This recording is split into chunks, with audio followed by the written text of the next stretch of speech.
사랑하는 성도 여러분, 반갑습니다. 한 해를 잘 마무리하고 계십니까?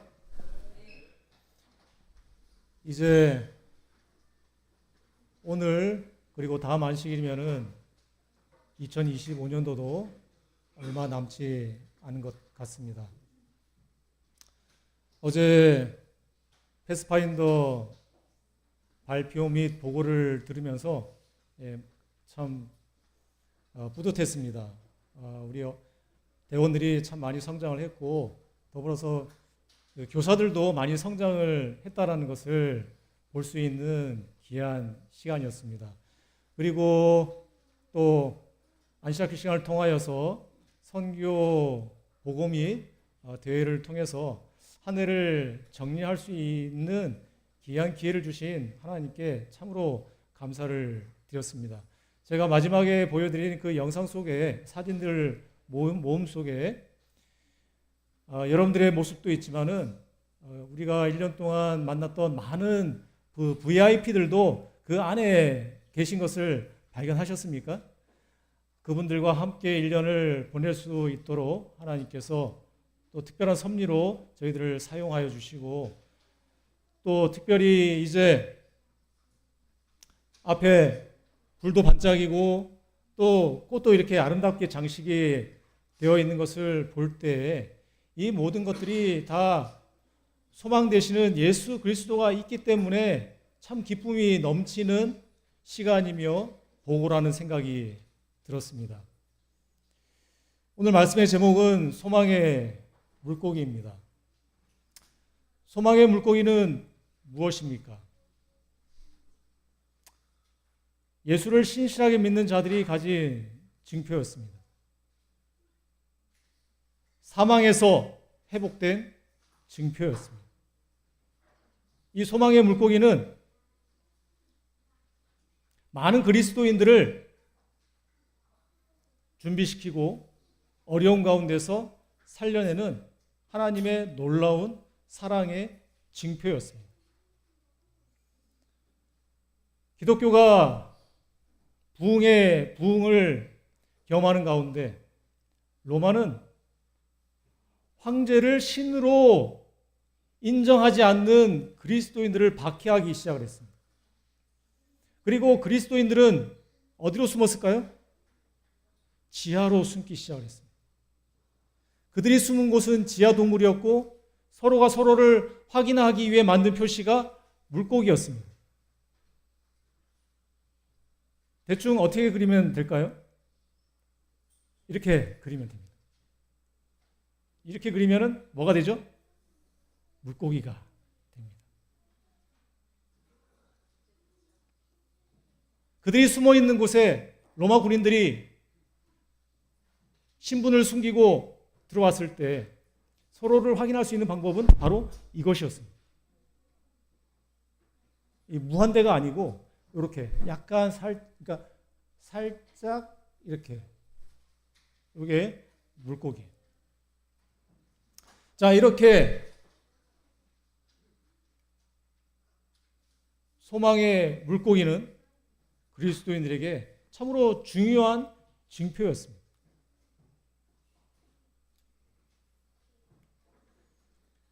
익투스는 물고기라는 뜻의 헬라어입니다. 초대교회가 목숨 걸고 지킨 기독교의 본질이자 예수 그리스도에 대한 신앙 고백이 바로 이거였습니다. 즉, 예수는 그리스도시고 하나님의 아들이시고 구주이시다라는 이 말의 각 단어의 첫 글자가 조합된 그림이 바로 이 물고기였습니다. 로마로부터 핍박받던 초대교회 성도들이 비밀스럽게 자기의 신분을 드러내고 또 교회와 신앙을 지켜온 그들만의 암호였습니다. 이처럼 소망의 징표를 통해 초대교회 그리스도인들은 목숨을 걸고 신앙을 지켰던 것입니다. 자신들이 믿는 예수는 그리스도시고 하나님의 아들이시고 구주이시다라는 이 신앙의 고백을 그들이 끝까지 놓치지 않기 위해서 카타콤에 숨어 있었습니다. 카타콤은 라틴어로 카타군베에서 나온 말입니다. 해석을 하자면 무덤이 모여 있는 곳의 공동 묘지가 바로 카타콤이에요. 지하 공동 묘지를 말하는 것입니다. 그들은 이곳에서 종교 행사를 진행을 했습니다. 그리고 살아서 나가지 못한 자들은 이렇게 해골로 이곳에 남겨질 수밖에 없었습니다. 카타콤은 무수한 사람들의 피난처가 되었습니다. 기독교를 믿는 많은 사람들을 박해하기 위해 쫓아오는 그들을 피하기 위해 그들은 이곳에 있었습니다. 그들은 불가불 황량하고 인적이 없는 곳에서 은신처를 찾을 수밖에 없었습니다. 그들은 이곳에 있었지만 그들에게 있어서 이곳은 피난처가 되었습니다. 지금도 로마에 가면 이런 카타콤이 실제로 존재하고 있습니다. 그곳에 소망의 물고기가 새겨져 있는 것입니다. 우리 같이 한번 물고기를 만들어 볼까요? 자, 이렇게. 이 물고기가 바로 내가 예수 그리스도를 믿는 고백이 된다는 것입니다.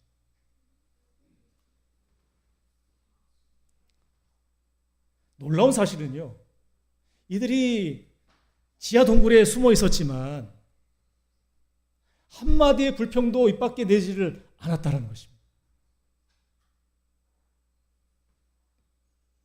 생명의 시여자께서 선한 싸움을 싸운 사람들을 깨우실 때 그리스도를 위하여 죽임을 당한 많은 순교자들이 이 음산한 굴 속에서 나올 것이다 라는 말씀이 있습니다. 이러한 그리스도의 증인들은 극심한 박해를 받으면서도 그들의 신앙을 깨끗이 보존하였습니다. 그들은 온갖 편리한 것들을 다 빼앗기고 햇빛조차 볼 수 없는 어두운 땅 속에서, 그러나 부드러운 땅의 품속에서 지내는 동안 한마디의 불평도 입 밖에 내지를 않았습니다.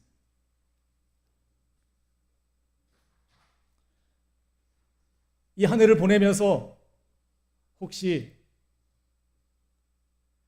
교회에서나 또 내가 속한 곳에서 불평으로 인해서 서로 불편한 적이 있으셨습니까? 특별히 이 교회에서 나를 사랑하시고 나를 구속하신 그 예수 그리스도의 은혜에 감사해서 맡은 여러 가지 일들을 함께 이루어 나갈 때 어쩌면 인간적인 생각으로 내가 불평의 한마디를 내뱉었을 수도 있습니다. 하지만 놀라운 것은 박해를 피해서 숨었던 그 지하 동굴에 어쩌면 정말 답답하게 느껴지는 그곳에서, 햇빛도 전혀 들지 않는 그곳에서 한마디의 불평도 입 밖에 내지 않았다라는 이 표현은 참으로 오늘을 살고 있는 저와 여러분들에게 있어서 중요한 말씀이 되는 것입니다. 그들은 믿음과 인내와 희망이 가득한 말로 서로 격려하며 궁핍과 괴로움을 견디었다라고 했습니다. 자, 여러분들의 솔직한 심정을 한번 들어보겠습니다. 그리스도에 하시면서 많이 힘드셨습니까?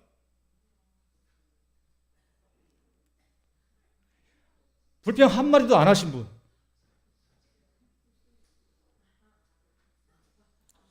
여러분들을 위해서 제가 오늘 점심 때 물고기를 한 마씩 드리겠습니다. 물고기 드시고 이제 내년부터는 불평하지 마세요. 예, 제가 그래서 그리스도를 분기에 한 번으로 줄였습니다. 예.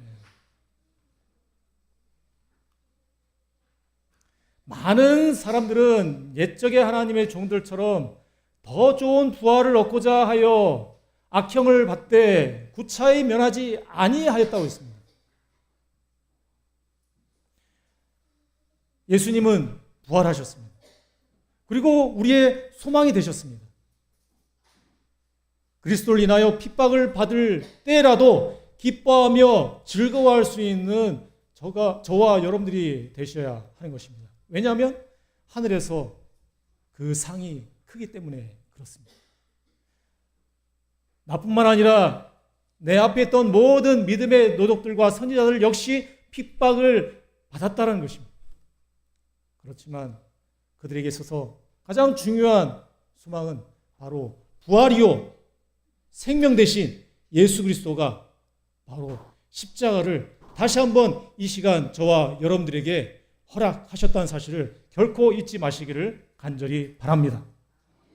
우리는 이 시간 승리의 노래를 불러야 합니다. 자, 빨간 글씨 한번 읽어보겠습니다. 내가 죽도록 같이 읽겠습니다. 시작. 내가 죽도록 충성하라. 그리하면 내가 생명의 멸류관을 내게 주리라. 진리를 위하여 죽도록 충성하시겠습니까? 한번 보겠습니다. 여러분들이 어떻게 충성하실지. 마태복음 13장 47절부터 48절까지 있는 이 말씀 속에는 엄청난 사실이 담겨 있습니다. 이 말씀에 등장하는 각종 물고기는 온 세상의 여러 인종과 민족입니다. 예수님의 제자들 가운데는 어부들이 많이 있었습니다. 그들이 갈릴리 바다에서 그물을 던질 때 한 22가지 정도의 어종이 잡힌다고 해요. 다양한 어종이 지금 이 세상에 민족들이 살고 있습니다. 의인과 악인이 함께 섞여 살아가는 상태를 말하고 있는 것입니다. 각종 물고기는 바로 여러 부류의 사람들을 이야기를 하는 거예요. 불평하는 사람도 있고 불평하지 않는 사람도 있고 그저 그런 사람들도 있고 여러 사람들이 이 세상에 지금 섞여 살아가고 있습니다. 그물은 교회입니다. 바다에 그물을 치고 물고기를 모으지 않습니까? 이 교회에는 지금 여러 사람들이 지금 모여 있는 것입니다. 어쩌면 이 땅의 하늘이라고 생각을 해도 될 것 같습니다. 교회는 종말의 심판 때까지 참 성도와 거짓 성도가 함께 존재하게 될 것입니다. 그러나 48절에 보면은 물고기가 많아요. 물가는 예수님의 재림을 말하는 것입니다. 이제 좋은 것은 그릇에 담기고 못된 것은 버림을 당할 것입니다. 예수님이 재림하실 때 소망의 물고기가 나의 증표가 되길 바랍니다. 이 소망의 물고기는 뭘까요? 바로 십자가입니다. 여러분들은 좋은 물고기가 되고 싶으세요? 아니면 못된 물고기가 되고 싶으세요? 좋은 물고기가 되고 싶으시면은 이제 카타콤에 숨어 계시지 말고 세상 밖으로 나오시길 바랍니다. 지금은 로마가 예수를 믿는다고 해서 바로 잡아가는 시대는 아닙니다. 지금은 이제 여러분들이 무덤에서 숨어 계시지 말고 세상 밖으로 나오셔야 합니다. 내가 믿음을 지키기 위해서 나만 잘하면 되지라는 생각을 가지고 그냥 이렇게 갇혀 있지 마시고, 구가 말씀에 있죠. 갇혀 있으나 소망을 가진 자들아, 너희는 어디로 돌아오라? 요새로 돌아올지니라. 그 요새는 뭡니까? 바로 예수 그리스도예요. 내게 줄 것이 있어요. 그리고 내게 갑절이나 갚을 것이다라고 분명히 하나님께서는 말씀하셨습니다.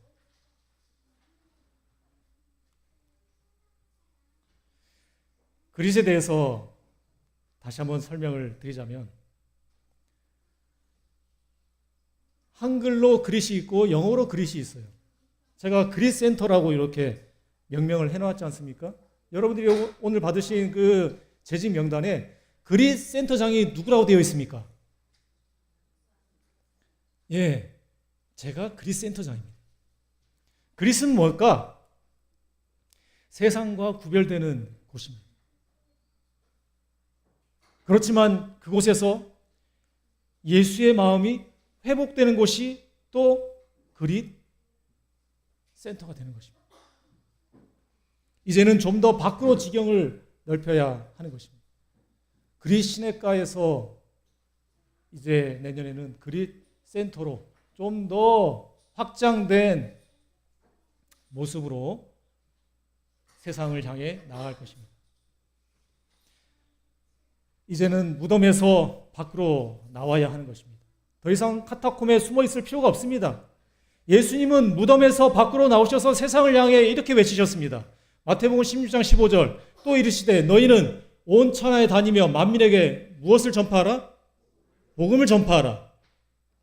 자, 이제 저와 여러분들의 믿음의 증표, 소망의 증표를 물고기가 아닌 이곳에 지금 표현된 삼각형의 세 개가 있죠? 자, 내가 산을 향하여 눈을 돌리라고 하겠습니다. 자, 산 모양을 한번 만들어 보겠습니다. 자, 산, 시작. 이렇게, 이렇게. 자, 여러분들이 눈을 돌려야 될 곳이 어디입니까? 천지를 지으신 하나님께 여러분들의 눈을 돌리시기를 바랍니다.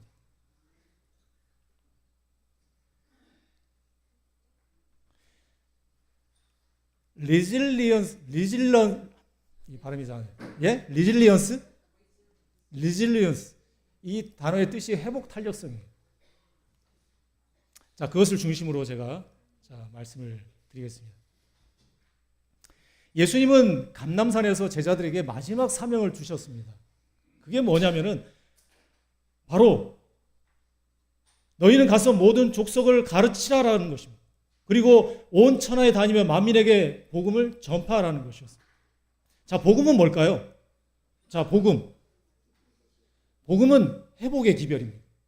그릿은 세상과 구별되지만 다시 한번 예수의 마음으로 회복되는 곳이고, 더불어서 그 회복된 마음을 세상에 지경을 넓혀야 되는 것이 바로 이 그릿이 가지고 있는 참다운 의미인 것입니다. 여러분들이 안식일날 식사를 하시고 오후에는 뭘 했어야 되는 거예요? 밖에 나가서 복음을 전하는 일들을 했어야 하는 것입니다. 자, 회복 탄력성에 대해서 설명을 좀 드리겠습니다. 회복 탄력성이란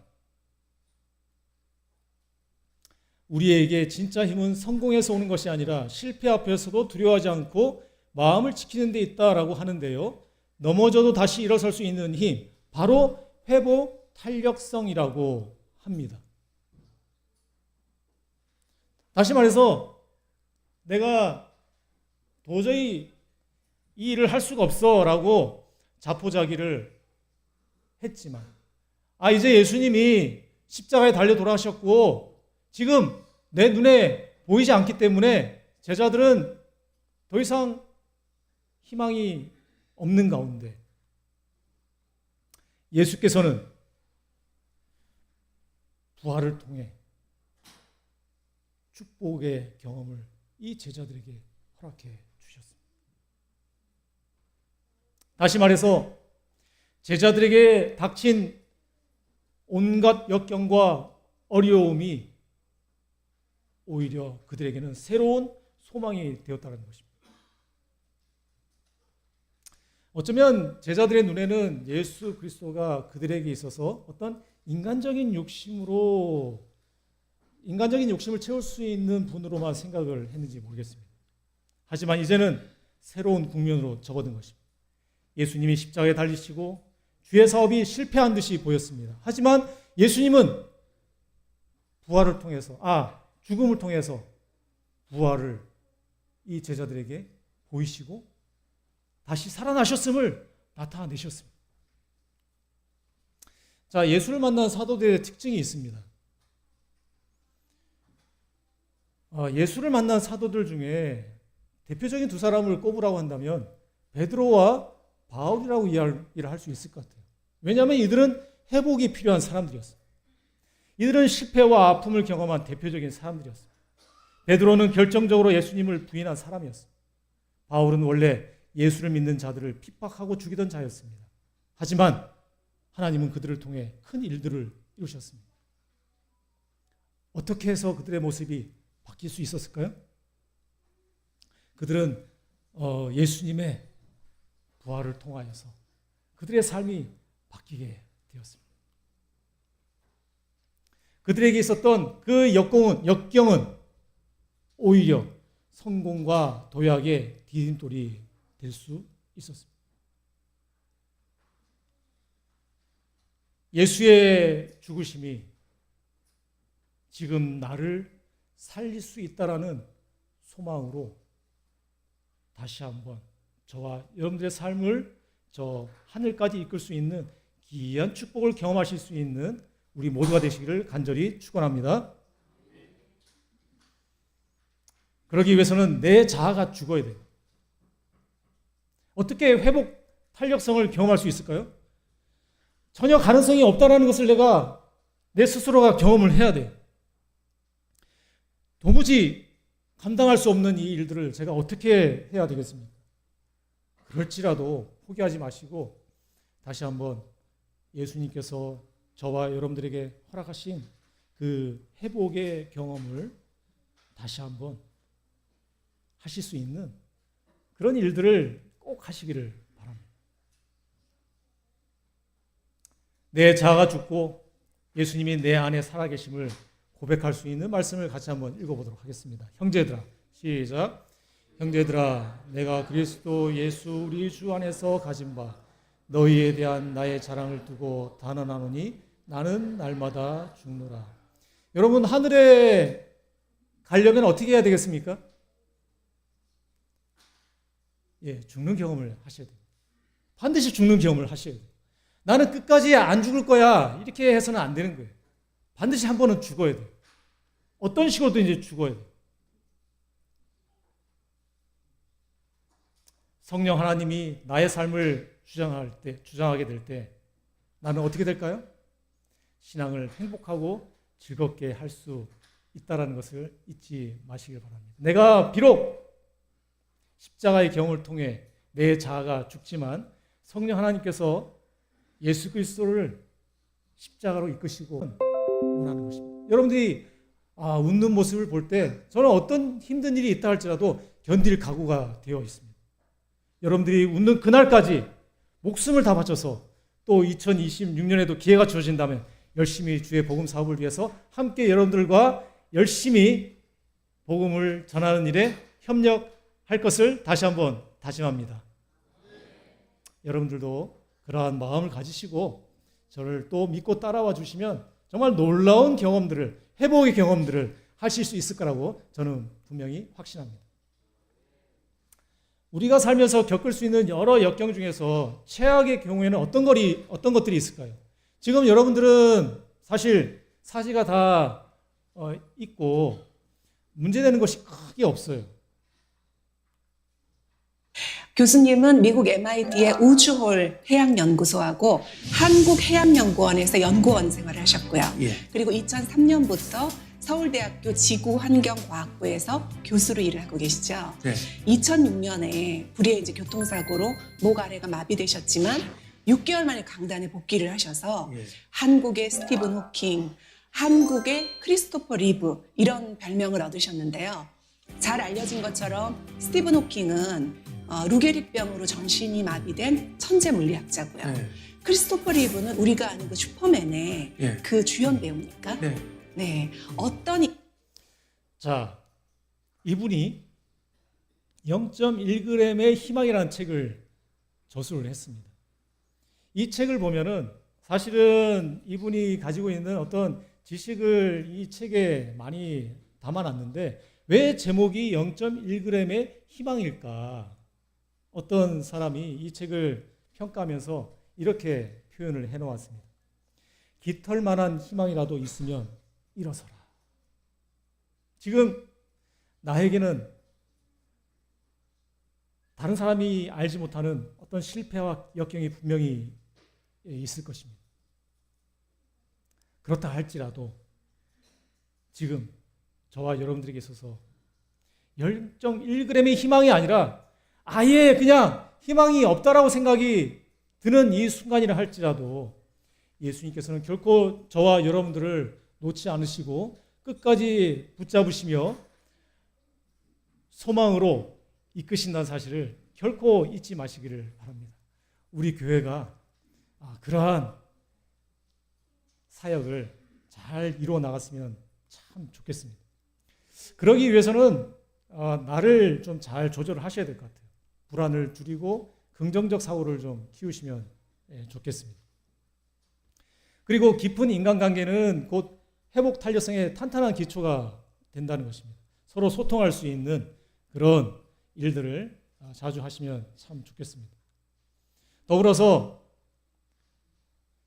내가 가지고 있는 강점을 좀 발견하고 더불어서 감사와 더불어서 또 나를 좀 이렇게 건강하게 만들 수 있는 운동들을 좀 하셨으면 참 좋겠어요. 그렇게 함으로 인하여서 더더욱 나와 우리 교회가 역경 가운데서 다시 회복되는 그런 일들을 매 순간 좀 이렇게 경험을 했으면 참 좋겠습니다.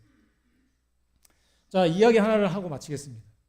황금 물고기는 실패를 극복하고 자신이 살던 곳으로 다시 돌아온다는 이야기를 담고 있습니다. 이 황금 물고기는 자신이 모든 물고기로부터 이렇게 뭐랄까요? 이게 주목을 받는 그런 멋진 물고기였습니다. 그러다 보니까 좀 자신을 좀 의시되기도 하고 좀 이렇게 약간 좀 교만한 물고기였습니다. 그런데 이 물고기가 그만 엄마 아빠가 먹지 말라고 한 그 미끼를 그냥 덥석 물어버렸습니다. 옆에 있는 친구들이 아니 그렇게 잘난 체 하면서 저거 하나 못해? 이렇게 이제 이렇게 부추긴 거예요. 먹지 말아야 될 미끼를 이 황금 물고기가 물어버렸습니다. 그리고 자신이 살던 곳에서 다른 곳으로 그만 가게 되었습니다. 그곳은 자유도 없고 죽어야지만 끝나는 세상이었습니다. 이 물고기가 잡혀간 곳은 어디였는가 하면은 한 가정의 어항이었습니다. 그 어항에서 조금 잘난 체를 또 이렇게 하다 보니까 수족관으로 가게 되었는데 그 수족관에서도 더 이상 뭐 가봤자 그냥 역시 벽이었습니다. 이 물고기는 전혀 희망이 없었습니다. 그러다 계속해서 자신이 살던 곳으로 가야 한다는 그 신념은 잃지 않고 있었습니다. 여러분들의 삶 가운데 막다른 벽이 아마 있을 수도 있습니다. 하지만 그 막다른 벽 앞에서 포기하지를 말아야 돼요. 이 물고기는 그래도 자신이 가야 할 곳이 여기가 아니라는 것은 최소한 알고 있었습니다. 그러다가 드디어 그토록 원하던 곳에 다시 이 물고기는 가게 되었습니다. 어쩌면 그동안 자신의 힘으로 살아왔지만 이제는 나를 또 다른 곳으로 데려갈 수 있는 어떤 대상이 있다는 것을 이 물고기는 알게 되었습니다. 그리고 이 물고기는 스스로가 잘나서 살고 있던 그 황금 물고기가 아니라 이제는 소망의 물고기로 바뀌게 되었습니다.